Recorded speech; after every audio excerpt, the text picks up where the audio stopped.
Good evening, ladies and gentlemen. It's my great privilege to welcome you to tonight's event with Governor Bill Richardson and Ambassador John Bolton. Governor Richardson and Ambassador Bolton, we're truly honored to have you here with us tonight. Our moderator for this evening's discussion will formally introduce our distinguished guests shortly.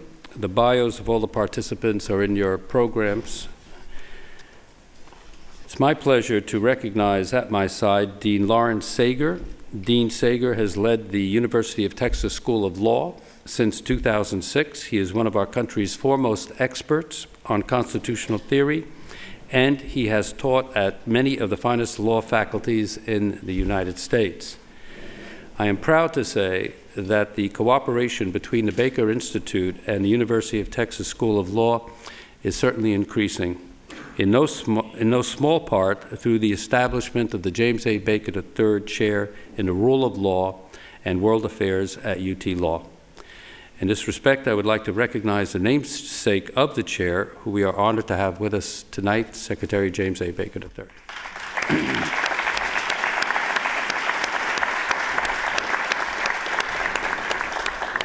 Please join me in welcoming Larry Sager now.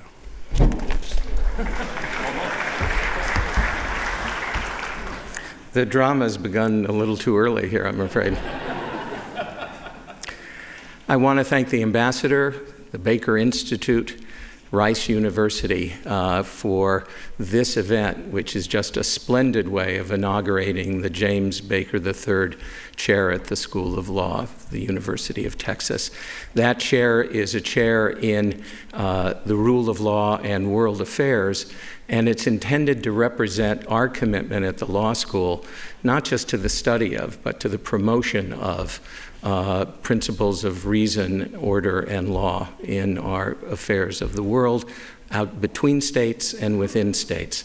In that regard, it's hard to imagine anyone who is more deserving of the honor of that chair than Secretary Baker, whose long career in public service has been guided by reason and principle. So we're delighted to have this chair and to have the Secretary as our honoree. I want to take a moment to recognize two people who are here who have been quite instrumental in setting this chair in motion. One is David Beck, who is the chair of our Development Committee, an anchor citizen of the law school, and who worked very hard on this and most of our projects.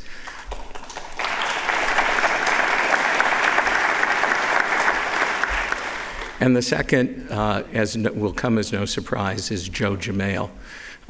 Joe has been a very strong supporter of the Baker Chair, of the law school more generally, of the University of Texas still more generally, of this institute, of this university, and of this city. He's an extraordinary citizen of all of our worlds and very important to this chair and the school, and I want to thank Joe personally.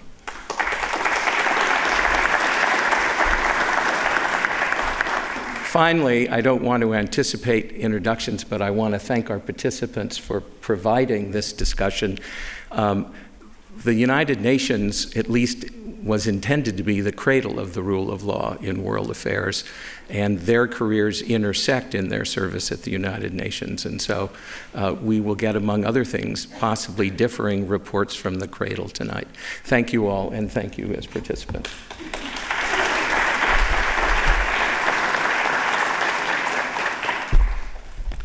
Thank you very much, Larry. I would now like to introduce the courageous moderator of tonight's event.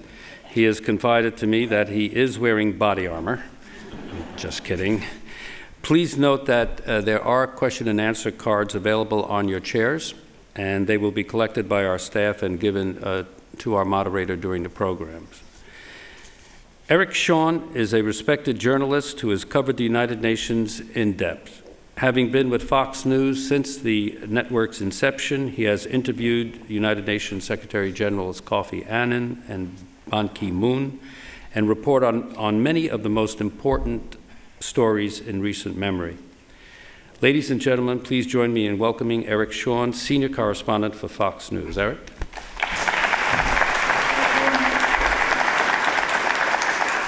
Ambassador Dean, thank you, Secretary Baker, and everyone here. It is indeed a sincere honor for me to be involved in this evening's inaugural event.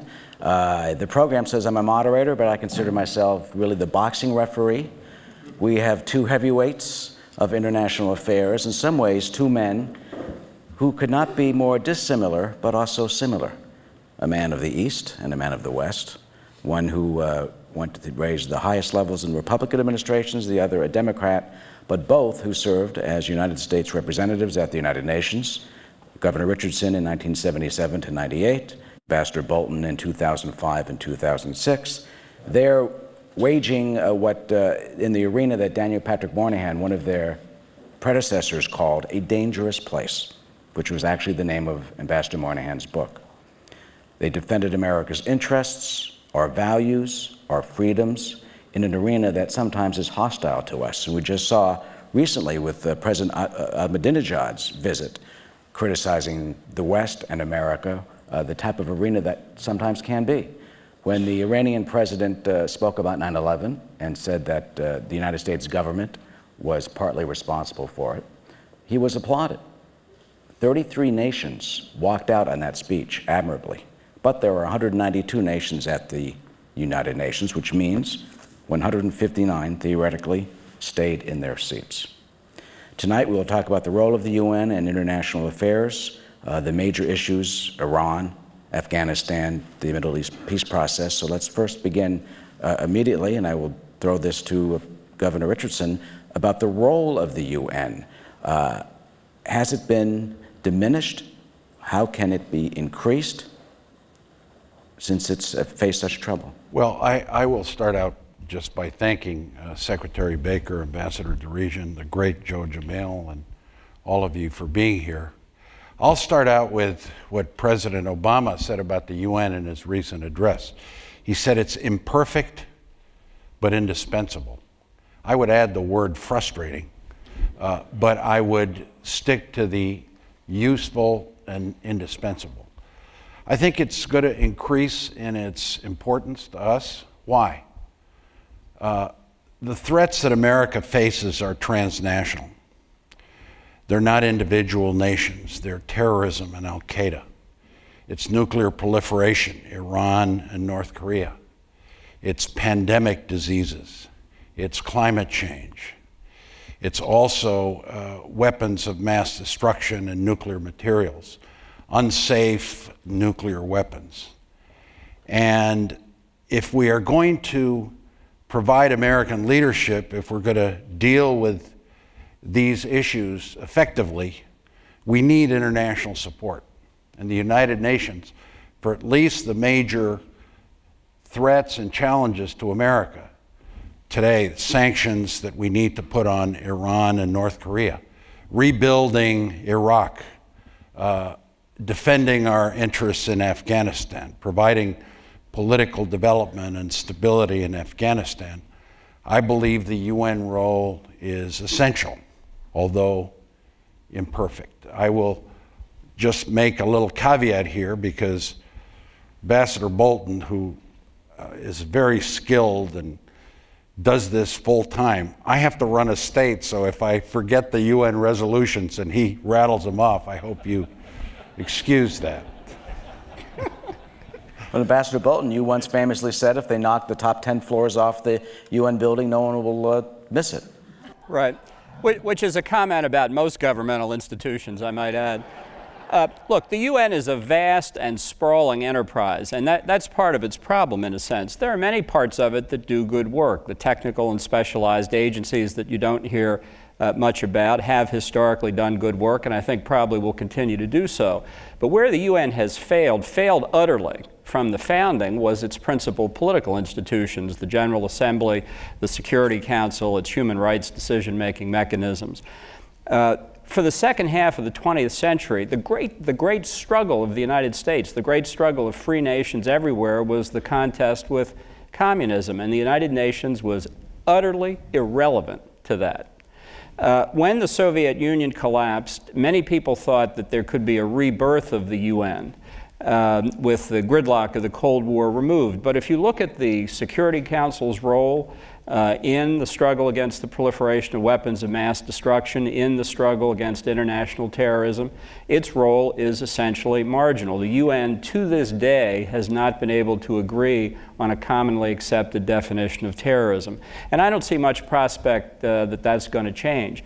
It does have some impact for the United States. There are times when we can get it to work, as we did, for example, in the first Persian Gulf War when Jim Baker, coincidentally, was Secretary of State, and we got resolutions authorizing the use of force. It was a benefit to the United States to make it work, but there shouldn't be any doubt in anybody's mind. The UN works when the U.S. gets it to work.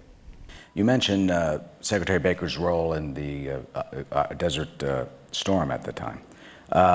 He traveled around the world. 34 nations supported in a coalition of the willing, and got the UN resolution passed. Is that still possible today, Governor Richardson, when we have China and Russia, for example, potentially crippling meaningful sanctions on Iran's nuclear program? Well, I'll first say we're here at the Baker Center. I think the biggest evidence of the success of the United Nations is that Secretary Baker and the U.S. government, in the coalition of the willing, built this coalition that eventually not just won us the war, but international acceptance, international support, followed by the Madrid Peace Conference. So this is evidence of a Security Council resolution providing the cover or the legitimacy for a U.S. effort that was good for everybody. Can it be repeated? Specifically, I believe that there is positive movement when it comes to Iran and North Korea. North Korea today, for instance, a country I've been to several times, has some of the most crippling sanctions that have ever been put on a nation state. And that is broad support. The Chinese many times don't support them, but in the same way with Iran, where Russia today with the S-300 missiles has refused to provide these to Iran, and you have some sanctions that are far-reaching, that are starting to bite. They're not perfect.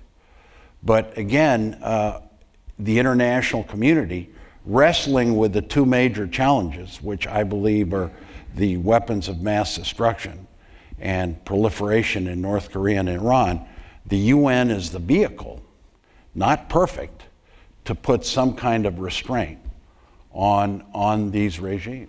But can the rule of law in international affairs hold when, for example, North Korea won what they called a diplomatic victory in July, dealing with the torpedoing of a South Korean ship? One of America's strongest allies at the Security Council was not able to get the UN Security Council to condemn that act. They only expressed deep concern. Either. Well, but that is true. But what followed that deep concern statement? Some very, very strong sanctions. And you had Russia, you had China supportive. These were sanctions that were on individuals, on the financial assets of North Korea, cargo inspections of North Korean ships, arms exports, all kinds of sanctions that today are probably the most far-reaching. Yeah, the language of condemning, and Ambassador Bolton and I many times had to deal with these very, very extreme language issues, but the reality is the sanctions are on this regime, and I believe they are working. Ambassador, they've exploded at least one or two nuclear devices. Your reaction? Well, let's take North Korea first. They've exploded 2 nuclear devices. There are 2 sets of sanctions that have attached to North Korea. It hasn't slowed them down in the slightest. You know, you can talk about inputs, sanctions, resolutions, and the like, but the real issue is effectiveness, outputs. And in this case, North Korea, which has been sanctioned by the United States since the Korean War, has proceeded further along in developing nuclear weapons than anybody really wanted to contemplate in recent years. So the sanctions have not stopped North Korea, nor have they stopped Iran. 4 separate sets of sanctions resolutions, and I'd give you the resolution number, except Governor Richardson wouldn't has already chastened me for that. But the fact is that Iran knew these sanctions were coming. It was able to take steps to mitigate against the effect of the sanctions. And this is in fact a graphic demonstration of how the Security Council simply does not work. Indeed, even the rhetoric of the Obama administration, which started out almost 20 months ago saying the sanctions that they would press would be to stop Iran's nuclear weapons program. The stated objective now is to get Iran back to the negotiating table. That's a far cry from the original objective, and it shows how ineffective the sanctions have been. There was a time, in theory, when massive, globally enforced sanctions could have stopped Iran. That time long since disappeared. Well, my response to the ambassador, what's the alternative? If you're not going to the United Nations... I'd be happy to talk about the alternative. What is the alternative? Are we going to, you know, in the old days, I think our foreign policy was characterized by unilateral diplomacy, cowboy diplomacy. And where did that get us? In other words, we would say, we're not going to deal with North Korea, we're not going to deal with Cuba, we're not going to deal with Iran, because we don't agree with them. And if we talk to them, we're rewarding them. Well, where would that get us with North Korea? They developed more nuclear weapons when we weren't engaging in some kind of diplomacy. With Iran, admittedly, the Iranians are a little difficult. But where has that gotten us? Where has that gotten us with Cuba? And in my view, and I guess the biggest difference between John and I is that I believe in engagement. I don't believe in isolationism. If you're not going to take these sanctions to the UN, if you're not going to get international support, and I think one of the big pluses we've had is that Europe is now behind us in many of these sanctions. It wasn't in the past. And so what's the alternative? Unilateral US sanctions, a lot of speeches? I think the UN has served us well. Here's the alternative, and this is a bipartisan criticism, so everybody should pay attention. The Bush administration, in the case of Korea, engaged in the six-party talks with North Korea from 2002 until its end. Extensive discussions with North Korea over and over again with the 5 permanent members of the Security Council and Japan, working with the countries of the region to try and resolve the North Korean nuclear weapons program, and it failed. The six-party talks went on and on and on, and it didn't slow North Korea down. That was engagement. That was multilateral diplomacy. In the case of Iran, the Bush administration backed what we called the EU3, Britain, France, and Germany, that acted as surrogates for the United States, offering carrots and sticks to Iran to get them to give up their nuclear weapons program. Everybody in that dance, the Iranians, the Europeans, and the United States knew the Europeans spoke for the United States. The Europeans, who are very creative at coming up with packages of carrots for countries like Iran, did their best to offer as many carrots as they could. The Iranians would take the offer of carrots, put it in their pocket, ask for more. The Europeans would give them more, and they never slowed down their nuclear weapons program. That was diplomacy. There was more diplomacy with Iran in the Bush administration than there has been in the administration with the open hand, and the diplomacy hasn't worked. And the reason it hasn't worked is that Iran wants nuclear weapons. What kind of conversation are you going to have diplomatically where one side says, I want nuclear weapons, and the other side says, well, we don't want you to have nuclear weapons? What's the compromise? Half a nuclear weapon? Let me just leave a historical note before we leave North Korea and move on to the Security Council. The governor, admirably, has gone to North Korea several times to release hostages there. I believe one of your assistants, one of your aides, is there now. The ambassador has had experience with North Korea, too, as the Secretary of State for Arms Control, although they did call the ambassador I want to get this quote correctly, a, quote, fiendish bloodsucker, and the ultimate diplomatic snub, quote, a very ugly fellow.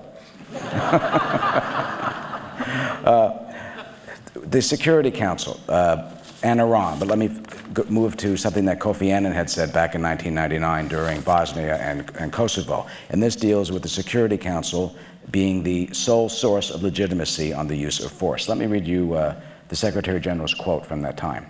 He said, the Security Council has primary responsibility for maintaining international peace and security, unless the Security Council is restored to its preeminent position as the sole source of legitimacy on the use of force, we are on a dangerous path to anarchy. Let me point out that this is when President Bill Clinton completely bypassed the Security Council for that operation. He had 19 members of the coalition of the willing, 11 fewer than President George Bush had for Iraq. Ambassador, do you believe that the UN Security Council is the sole source for legitimacy on the use of force? Absolutely not. And this is part of the theology that grips those who think that more and more of American foreign policy ought to be run through the United Nations. I once testified before the Senate Foreign Relations Committee, chaired by Jesse Helms. It had its first and only meeting out of Washington in its history, up in New York. And I used that quotation from Kofi Annan, and I said the Senate of the United States ought to have a full debate on whether the Security Council is the sole source of legitimacy for the use of force. I thought it'd be very instructive to see who would agree with the Secretary General on that. And then Senator Biden interrupted me, not that he hasn't done that before, but interrupted to say, no, we're not going to have any debate in the Senate on that subject. I love the Secretary General, but he's just dead flat wrong on that one. So when you have the ranking Democrat at the time in the U.S. Senate disagreeing with the view of the Secretary General, I think you can see how profound is the gulf between the general mainstream American view on the one hand and the view of much of the rest of the world about what the actual role of the UN should be. Governor? Well, I'm not in a position to defend the Bush II administration, but I'm going to against the ambassador who served there. And that is that I went to North Korea with the approval and a presidential plane from President Bush to retrieve 6 remains of our MIAs from Korea, but also to try to get them back to the 6-party talks. And I believe the Bush administration followed the Clinton policy of basically engaging North Korea. Now, North Korea, again, is very difficult. In exchange for North Korea restricting, eliminating their nuclear weapons, their enriched uranium, they get food, fuel, economic assistance. In varying degrees, that has worked and not worked. But the alternative to that is let the North Koreans continue developing nuclear weapons. North Korea is still a pariah state. People are starving there. And so I believe engagement is needed. Now, with respect to the United Nations, I don't think any administration, Ambassador Bolton, has said, take every problem to the UN. You don't take the Middle East peace negotiations to the UN. This is what's happening right now, and I think the potential of success of the Middle East negotiations is as good as when Secretary Baker was conducting them when he was Secretary of State. We have a shot at maybe some kind of a 2-state solution with some kind of restraints on a peace process that has been dormant for the last 8 years because of a lack of engagement. So, but you don't use the UN in the Middle East. You don't use the UN when it's direct vital interest of the United States in some specified cases. Governor, doesn't that, though, as you say, you don't use the UN for the Middle East, show that the UN cannot be effective in so many cases? No, I mean, you look at the numbers there. The General Assembly is hostile to Israel. The reality is that the best way it can succeed is what I believe is happening now, with an American imprint, with an American plan, with both sides engaging on the settlements issue, on the 2-state solution, on Hamas, Hezbollah, very difficult, but with a mediator, George Mitchell, and a U.S.-led process. Now, no, I don't believe the UN has and should have a role there. But when it comes to North Korea, when you're trying to build international support, when you're trying to get the Europeans and you're trying to get people that, countries that have a bite when you're sanctioning North Korea and you're sanctioning Iran, yes, you want the UN, because in the Security Council you've got China, you got Russia, you got Britain, you got France, you got the United States. Then you have 10 other countries that are in the Security Council that don't have veto power. So you do want to build that international support. Ambassador Bolton, I know you have a point. I would also ask you about the Human Rights Commission. You voted against it, the Human Rights Council, but your point first. Let me ask Governor Richardson a question. We've been trying through the six-party talks to negotiate with North Korea for almost 8 years to no effect. How long are you prepared to continue the six-party talks?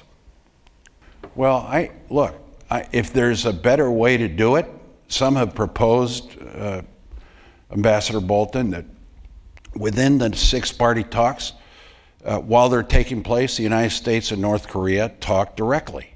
I'll take whatever it works. Now, it was Colin Powell who came up with the six-party talks. And I think it's a good process because what it is the countries surrounding North Korea. You've got China, you got Japan, we got Russia in there, we got South Korea, we got the United States, and those are the countries that have the most leverage. Now, if it takes direct bilateral talks with the United States and North Korea, I'm for it. Maybe the administration isn't ready to do this, the Obama administration. Well, let's stay on this for a minute. We've had six-party talks for 8 years. What progress have they made? I can say to you right now. None is the answer. No, that's not the case. That's not the case. Your administration has tried to talk to North Korea for 20 months. How many conversations have they had?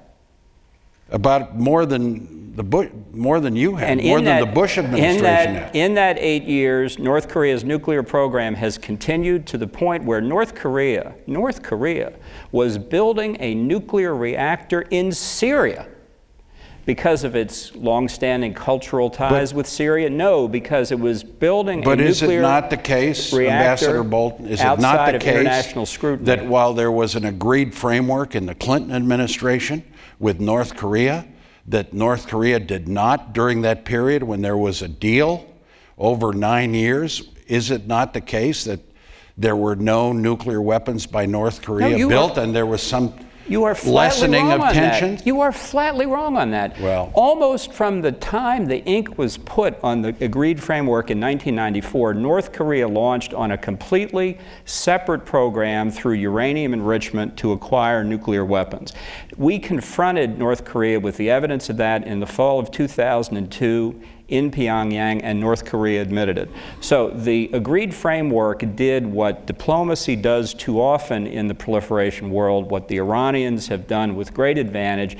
It, number one, gives legitimacy to the would-be proliferator, and even more important, it gives the proliferator time. And time is the biggest asset a proliferator needs to overcome the complexities, scientific and technological, in the nuclear weapons area. And North Korea used it. The negotiations uniformly benefited North Korea to the disadvantage of the United States. So I'll ask you again, John, what would you have done? I think the only answer to the North Korean nuclear weapons problem is the end of North Korea. And I think the way that you achieve that is to go to China and say, just as Jim Baker helped unify the two Germanys, there will come a day when the artificial division between North and South Korea is going to end, and that ultimately it is in China's interest to have that happen. And that's what we have to work toward. Again, you face a negotiation situation where we don't want North Korea to have nuclear weapons, and they want to have them, they do have them, they will have them. Negotiation to try and resolve the issue are doomed to failure. We could move to Iran, or we could do the Human Rights Council. I'm happy to do either one. Let's stick with the. Well, no, I got it. Because I think what Ambassador Bolton just said is he said that China should, overthrow North Korea. I mean, how is that going to happen? First of all, this is very simple. First of all, North Korea has almost over 1 million men and women in uniform. They have nuclear weapons. They're not exactly, they may have a lot of faults in the human rights and economic and social area, but they are a military power. The last thing China wants is a proliferation of refugees coming into China.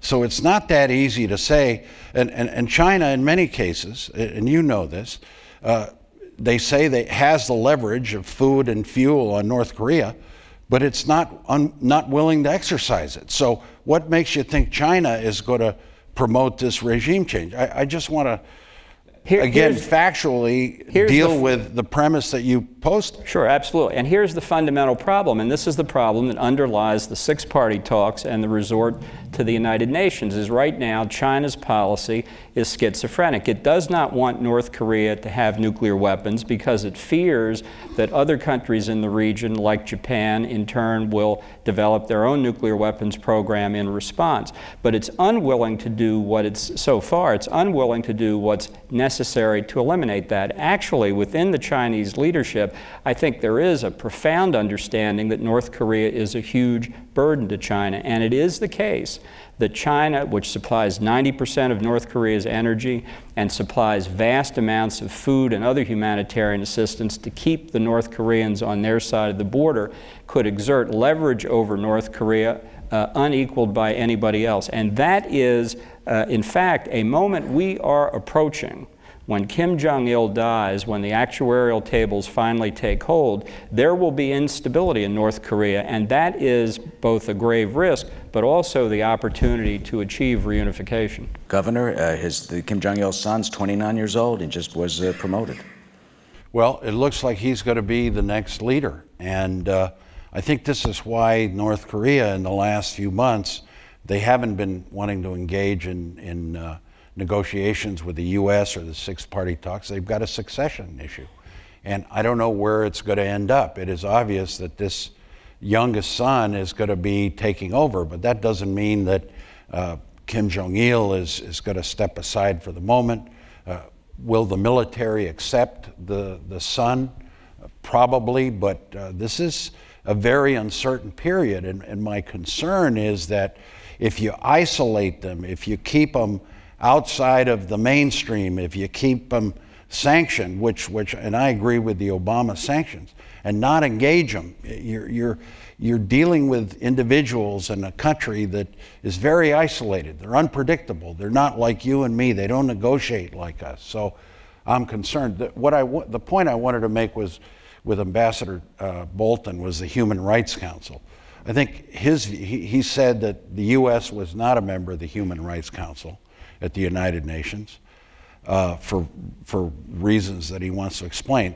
I agree with the Obama administration, which has joined the Human Rights Council. The United States is again a part of it. This was an organization that was very rabidly anti-Israel on human rights resolutions, and the issue here is that we are now part of the Human Rights Council arguing against despots and human rights violations. Reaching out to the Muslim world, as the president did in his Cairo speech. And so I think I'd like to maybe engage in a debate. I think it's better to be in the arena fighting rather than outside and saying, I'm not going to be part of it. There are too many bad countries that are members of it. Ambassador, you voted against the creation of that when you were at the United Nations. And I remember we were joined by 4 of our staunchest allies, Israel, Palau, Republic of the Marshall Islands. That's right. The only other 3 that were aligned with us. Has the Obama administration decision to now join that been a success or a failure? Well, it's been a failure. Look, Governor Richardson, up until the time the Human Rights Commission was replaced, the U.S. was always a member, and in administrations, Democratic and Republican, made the case for human rights. We were irrelevant. We were outvoted all the time. We were the leaders in trying to reform the UN's human rights decision-making mechanism through a variety of steps that we tried with our European friends to get put in place. One by one, every one of these fixes was abandoned. I knew in the General Assembly debate over the new Human Rights Council that the game was up when this last reform was abandoned by our European allies. We had proposed that no member of the UN that was under UN Security Council sanctions for support for terrorism or human rights violations should be allowed to serve on the Human Rights Council. How's that for a radical position? And we couldn't get that adopted by the UN General Assembly. So my view, when you have a fundamentally illegitimate organization doing fundamentally illegitimate things, which is what the Human Rights Council has done since it was created in 2006, the U.S. should not provide it legitimacy. Not only would I not join it, I would cut off funding for it. Let's switch to Iran because of in the interest of time. I hear when we talk about North Korea echoes of Iran and what we need to do in terms of our policy, engagement, perhaps a precursor of what could happen with Iran. Yet when Ahmadinejad was here this last week and a half, the only people he engaged with were television reporters and journalists, I among them. He accused me of being representing the U.S. government and the Security Council at the same time. That's a feat. How do we engage them at all? Can they be engaged? And will we see a repeat of what's been happening with North Korea? Governor. Well, look, I say we engage them. It's not going to be easy. By engaging doesn't mean you do what they want or you cave in. In fact, I would want to engage them to tell them directly that they can't possibly have nuclear weapons or they're going to face crippling sanctions. They say they don't want them. Ahmadinejad sits there and says it's criminal and... well, but you know, Ahmadinejad is not the only power there. You've got students, you've got women, you've got democratic movement that almost wins presidential races. I say you start reaching out to them, maybe not to Ahmadinejad. I say that, and I believe that sanctions is a pressure point. Here's a nation that has enormous oil wealth, but they import half of their food, half of their gasoline. Effective sanctions by European nations, by the United States, across the board when it comes to financial services, assets, could work. And I believe they're starting to bite. The sanctions getting Russia to help us when it comes to missiles and weapons. I think for the first time we have real international support for these sanctions. But at the same time, you know, would I send Secretary Baker as a special envoy to Iran? Yeah, I would. I don't know if he'd go, but I believe it makes sense to engage, to talk, to see if there's any common ground. There probably isn't right away, but you know, I remember when, I don't know how many times we got Syria to support us in the coalition of the willing in the Gulf War. How many trips did you make to Syria to persuade them? 10. You know, and we got Syria, and they were not friendly. So, anyway. Ambassador Bolton, is that possible with Iran? Look, we have followed a course of carrots and sticks for the last 8 years. The Obama administration's policy fundamentally is not that much different than the Bush administration's policy, and that policy has failed. Diplomacy was never going to work, and the sanctions have been borne by Iran. They've caused some incremental effect on them. I support the sanctions because I hope eventually it will lead to regime change. But anybody who thinks that these sanctions are going to stop Iran from getting nuclear weapons doesn't understand the determination of the Revolutionary Guard, which really effectively holds power in Iran today to achieve that objective. And we have the example of Russia and China, which are determined not to follow the European Union example. We have Turkey and Venezuela, which give Iran considerable access to international financial markets and refined petroleum capabilities. These sanctions are not going to work, and we need to realize that as of now, the most likely outcome in a very short period of time is that Iran gets nuclear weapons. And I think, and this is most distressing of all to me, I think the Obama administration believes that too. And I think their real fallback position, their real plan B, is that a nuclear Iran can be contained and deterred. I think that is fundamentally wrong. I think a nuclear Iran will change the balance of power in the Middle East forever. But even if I were wrong and Iran could be contained, it doesn't stop with Iran. Saudi Arabia will get nuclear weapons, Egypt will get nuclear weapons, Turkey will get nuclear weapons, and others as well. And so in a short period of time, 5 to 10 years, you could have half a dozen countries in the Middle East with arsenals of nuclear weapons. And it doesn't even cover the subject of Pakistan. The talking, which has gone on for 8 years and which the governor is saying we should continue, is the umbrella that allows Iran to continue to make progress. And the more legitimacy and the more time you give them, the more certain you are making it that they will have nuclear weapons to all of our detriment. Governor, the ambassador just accused the administration of being willing to live with a nuclear Iran. Well, that's not the case, and I think the ambassador knows that.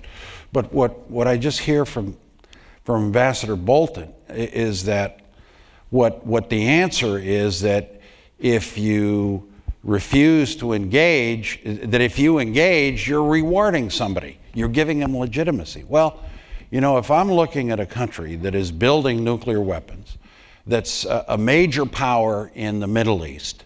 Now, Iran, if we engage Iran, it's not just on nuclear weapons. We'd like to get Iran's support when it comes to Iraq, with their overwhelming strength with the Shia population, to maybe get some stability and viable elections in Iraq. We want them to be supportive when it comes to the Middle East with Hamas and Hezbollah, which are terrorist organizations. Again, Iran is a major player there. They're a major oil power. And so to just say, you know, these are bad people, and if we talk to them... Honestly, Governor, that's not what I'm saying. And I would just urge you to look at the historical record and raise the question, how many times the EU3 met with Iran at all kinds of levels, foreign minister level, senior official level, from 2002 through the present, dozens of times, and it hasn't had any effect. And in fact, the Obama administration has said for 20 months they want to engage. They can't find an Iranian to shake their hand. And the reason for that is that Iran doesn't need to negotiate. They're continuing to make progress, even while the Obama administration confuses the issue by saying we want sanctions to show we're tough. Tough to do what? Tough to get them to the table? Let me ask a question about Ahmadinejad. I sat down with him, and one of the major topics that I think they wanted to get out was that he told me that he had sent a letter to President Obama, and he's waiting for a response. Diplomatically, when you're a head of state and you're sitting publicly with this, what does that mean, Governor? If anything, does that mean they want to engage? That's a PR stunt on his part. I've heard him say that before. You know, his statements on the Holocaust, and we don't have to go through that. My point is that he's not the only power in that country.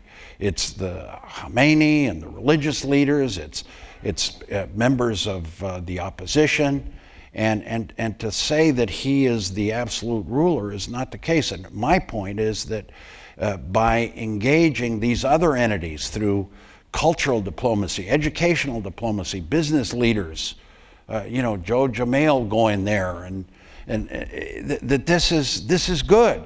Now, look, I can't guarantee that Iran is going to sit down and seriously negotiate, but I can tell you that with a combination of strong multilateral diplomacy, other countries like Russia, like France, that have clout with Iran, you stand a better chance than leaving them alone and not engaging them. And again, with the sanctions, all you have to look at is they have high unemployment. They're a nation that is importing. They have only one refinery with all that oil, one oil refinery. Half of their gasoline is imported. Half of their food is imported. But we and other nations haven't targeted the gasoline importation. Well, you know, we probably can't get it done. Nothing is perfect. All I'm saying is that you use the tools that are available. The UN is an effective tool in dealing with Iran, so is the European Union.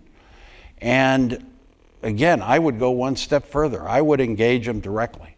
I'm not afraid to talk to, I think, U.S. Could I just ask a question? When you sit down at the table with them, I take it your objective is to get them to give up their nuclear weapons program. Is that right?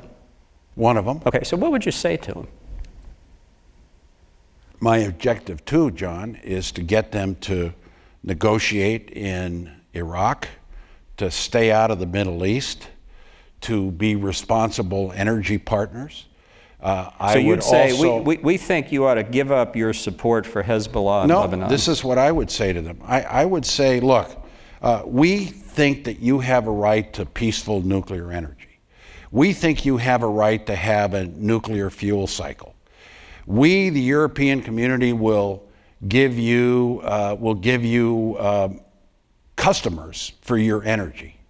But in return, you cannot have nuclear weapons. In return, you have to be members of the international community. If you don't do this, you're going to continue facing additional crippling sanctions and international condemnation. John, if you've got a better formula than that, I'd like to hear it. Bill, that is precisely the formula the Europeans have used for 8 years. But that's not the case. The Europeans did not back the Bush administration in these sanctions. They didn't, John. But you're saying now they are. Well, you know, we've been there. 8 years the down administration's the road. a year and a half. How many more years do you think it's going to take? How many more years do you think it's going to take before Iran gets nuclear weapons? I don't know. Well, how many more years are you prepared to negotiate? I think they don't have one. I think most experts feel that there are two curves here. There's still a ways to go. The wrong curve is out in front. Well, the experts say potentially 2 years. The government. The administration says they could do it in 1 year. The Obama administration says they can do it in 1 year. So what happens? They get nuclear weapons. And after that?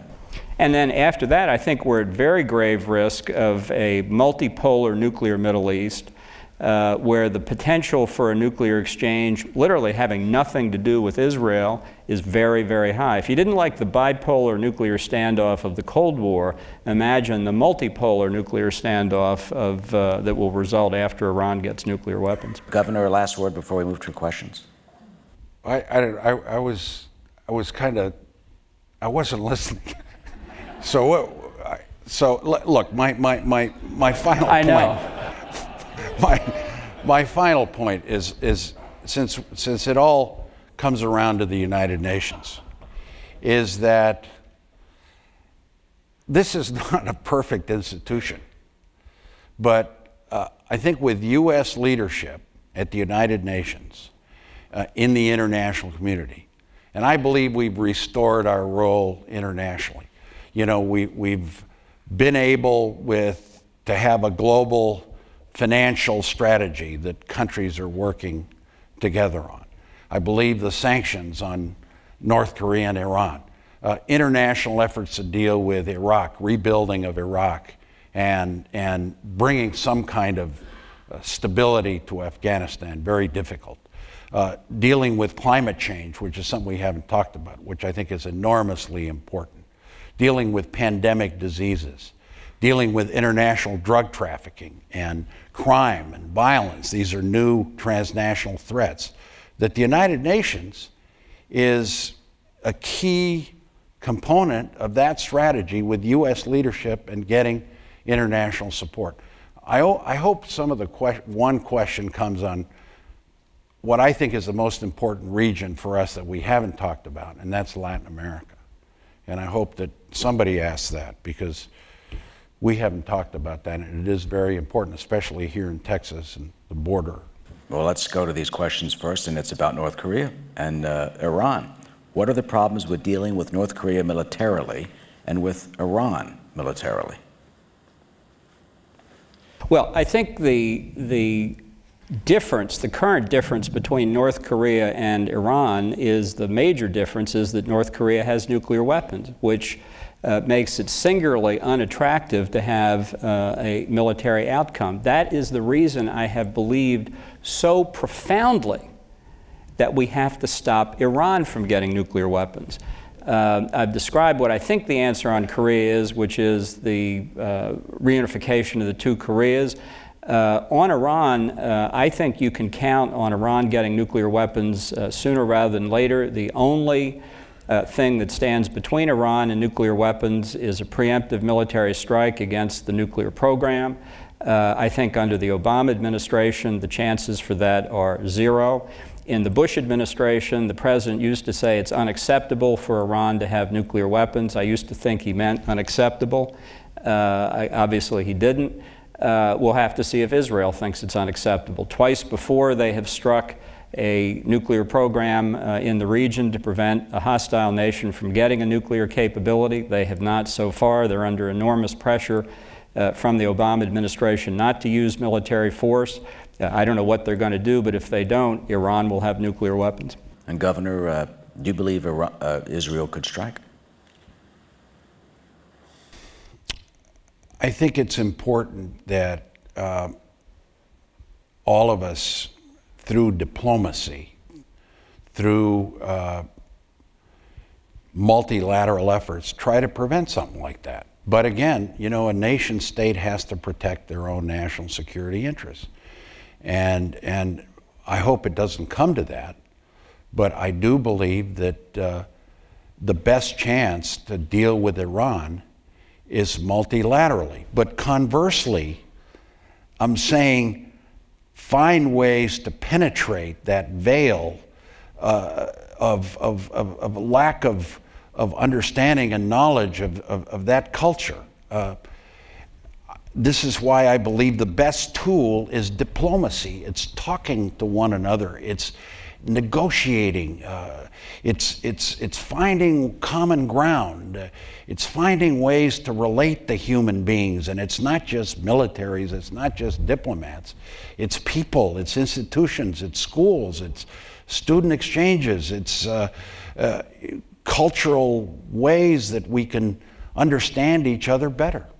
Talk about, we did not really touch on the Middle East peace process. We have a question on that in terms of people talking to each other.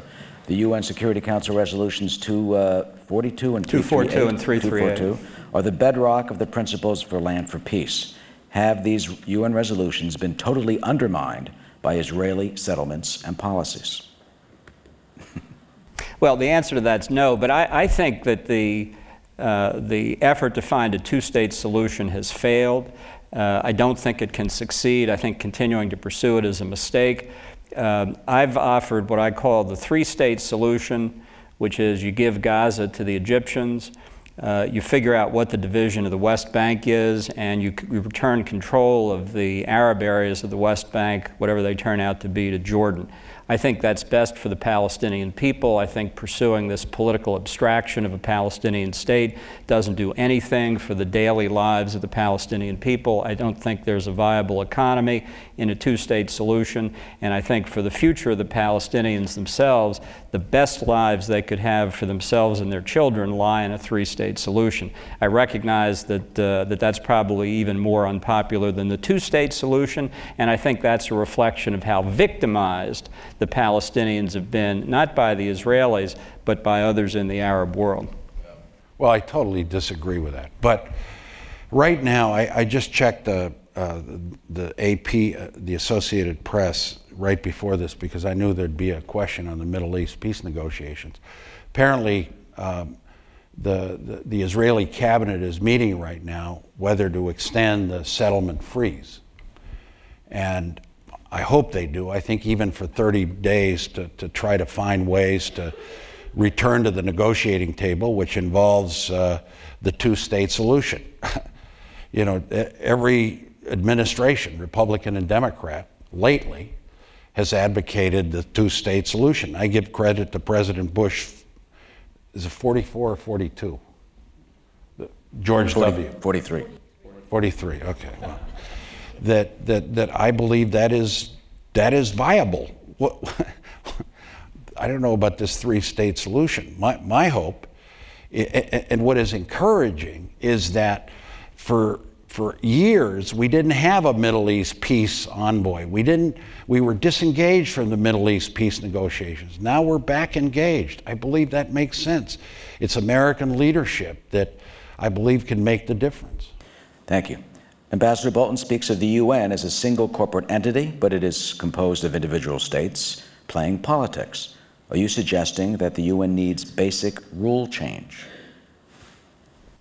Well, I think the UN in its current configuration has little hope of getting better in any substantive way. I think there is one fundamental change that's required to have a hope of progress, and that's on the financial side. Right now, most of the UN is financed by assessed or mandatory contributions. Some agencies are funded by voluntary contributions, but most are funded by assessed contributions, of which the United States pays 22% of the budget, 25% of peacekeeping operations. I think all contributions to the UN system should be made voluntary. I think the agencies that are funded by voluntary contributions, like UNICEF, like the World Food Program, tend to be the most effective, the most responsive, and the most transparent, because their managements recognize if they don't perform, the money can go elsewhere. Under the assessed contribution formula, the U.S. share is taken as an entitlement. So I think we ought to completely redo that. And I think our contributions ought to be based on the following revolutionary principles. We should pay for what we want, and we should insist we get what we pay for. Every other country, all 191 others, are free to do exactly the same. And when you move to a system where the nation states fundamentally control the budget, it'd be very interesting to see what remains. Governor, what about this proposal? Well, look, all I can tell you is when I was UN ambassador, the U.S. hadn't paid its bills. We refused to pay our assessment because there were individuals in the U.S. Senate said, we don't agree with what the UN is doing. So talk about not having any leverage when I was UN ambassador because we weren't paying our dues. We were in huge arrears. That's ended, and I think that's good. And you know, since we're talking about the rule of law, I think it's important that every member state pay their contributions. What Ambassador Bolton said, I'm going to agree with him, which is monumental, is that there is a lot of work by UN agencies that nobody knows about, but it's good work. I'm going to just concentrate on what they do for women. I mean, the UN is a vehicle for real serious discussion and action when it comes to fighting against sexual slavery, trafficking of kids, genital mutilation, topics that rapes in the Congo. This is very important work that the UN doesn't get credit for. I will also throw in climate change, where Nobel Prizes have generated from UN members and scientists that I believe the UN has shown leadership, but it's more member states.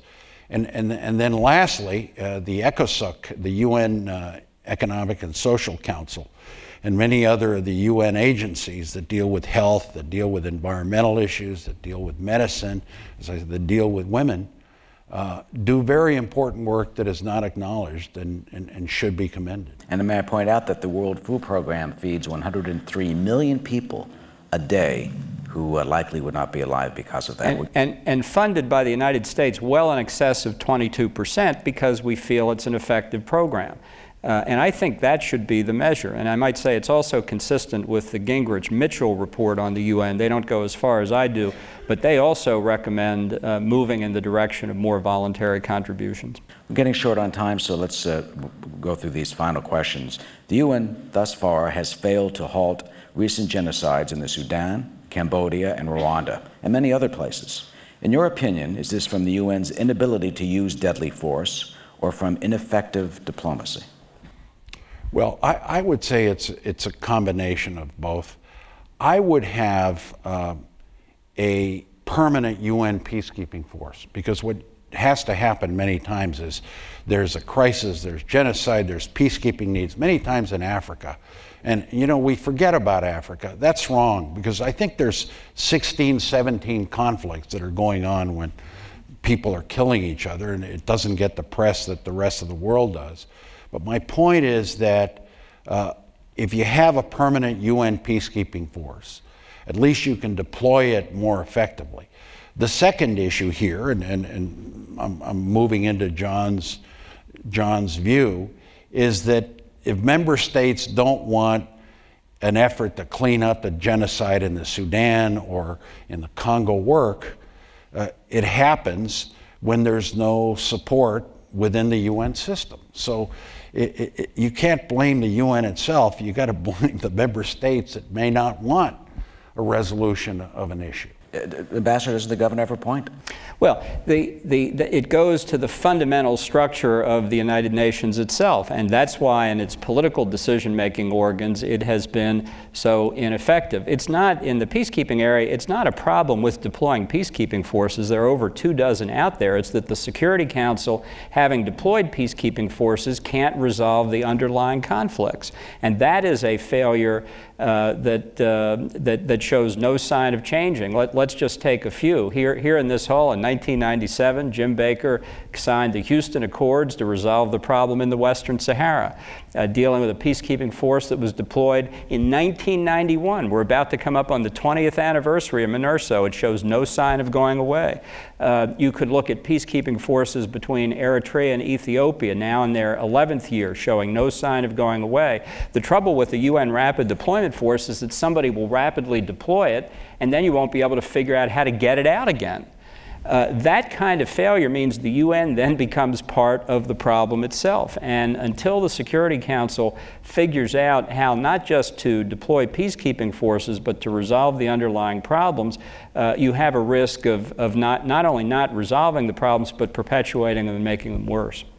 Speaking of climate change, which we briefly touched on, and I know the governor would want to talk about this, doesn't the failure of the Copenhagen Summit on climate change illustrate the unwieldiness of the UN process? No, it's member states. The UN got the countries together. The UN is providing good data. Copenhagen is a forum, a UN forum. The next meeting is in Mexico City. It's member states. I think the European Union has shown leadership when it comes to climate change. We, I believe, under the Obama administration, are showing leadership. But there are still member states, third world countries, India, China, that are still basically saying, hey, you know, you now want us to reduce emissions, and you want us to stun our growth while you've already grown and you've polluted the whole world. I mean, it's just a catch-22 situation. But if there are going to be successful climate change negotiations, I can't think the UN is probably our best venue, although if you look at the Copenhagen Summit, President Obama came in at the last minute, got some important nation states, Brazil, India, China, and it wasn't a binding agreement, but it at least was a framework that was better than no result at all. Ambassador? All I can say is if the issue of climate change is an example of the UN at its most effective, I rest my case. And the final question now to Ambassador Bolton, and I'll let the governor have a follow-up. What is the alternative to the UN, in your opinion? Well, I think a vastly changed UN, as I've described it, with the funding mechanism changed as I've described it, is one alternative. I think others have suggested a League of Democracies as an alternative. I don't think that will work because I don't think the Europeans will join it. But I do think that you need to think in vastly different terms. And here I want to take issue with Governor Richardson's argument that the Bush administration was sort of mindlessly unilateralist. I think one of President Bush's most important, most lasting achievements will be seen to be the Proliferation Security Initiative, which is a multilateral effort to interdict illicit trafficking globally in weapons and materials of mass destruction. Starting with a core group of 11 and then 15 countries, now with over 100 countries signed up to the Statement of Interdiction Principles. PSI has done enormous work, much of it clandestine, much of it not known publicly, to interdict trafficking and weapons of mass destruction. But isn't that just what the United Nations is supposed to do with the non-nuclear proliferation? And it has nothing whatever to do with the United Nations. A British diplomat, as we were evolving PSI, said, you know, PSI is an activity, not an organization. To which one American responded, unlike the UN, which is an organization and not an activity. That is the model. No Secretary General, no Secretariat, no headquarters building, no monthly meetings of diplomats, just working to achieve the common objective. A huge multilateral success. Those are the kinds of alternatives to the UN that we should be pursuing. And Governor, you have acknowledged the UN faults. You get the final word. Well, look, there's 192 countries. For a majority of the third world, or most of the third world, the UN is their vehicle to express their view. So you're not going to change or eliminate the UN. It's not going to happen. Plus, you've got the 5 party countries, the permanent members that have veto power, that I think in the end has served us well. Now, what I would do, you can tinker. There's no question, you know, John is right. The UN needs some serious reforms, financial, management. It needs to budget better. It needs to find ways to be substantially more efficient. What I would do when I said tinkering is you look at the international power scene today, and it's not just the United States and China and Russia and Britain and France. That's the post-war UN. I think a lot of these international institutions need to be modernized to reflect more modern realities. There have been suggestions and proposals. In fact, I made a proposal when I was UN ambassador, didn't get very far, to add countries to the Security Council, not give them veto powers, but we add Germany, we add Japan, possibly you add Italy, and you add one country from Asia, and India always says that it should be her, and Pakistan would fight India, one in Africa and one in Latin America, with Brazil and Mexico probably contesting each other. The proposal didn't get very far because of the rivalries as to who would serve in those regions. I think that would serve the UN well, and if the majority powers, the 5 permanent members, put more of their clout behind that, I think something like that would be approved, and it would make sense. You don't get them veto power. I think you keep it the way it is, and reflect the fact that you know, the international community has changed. We're way over our time, but briefly, Ambassador Bolton. Well, the Security Council today has 15 members, and it's typically gridlocked. If you added more permanent members, you'd simply add to the gridlock. I would go back to the original charter when the Security Council had 11 members. I think I speak for all of us in saying it was a lively, feisty, and very spirited debate. There's no blood on the floor that I can see. Governor and Ambassador, thank you. Thank you.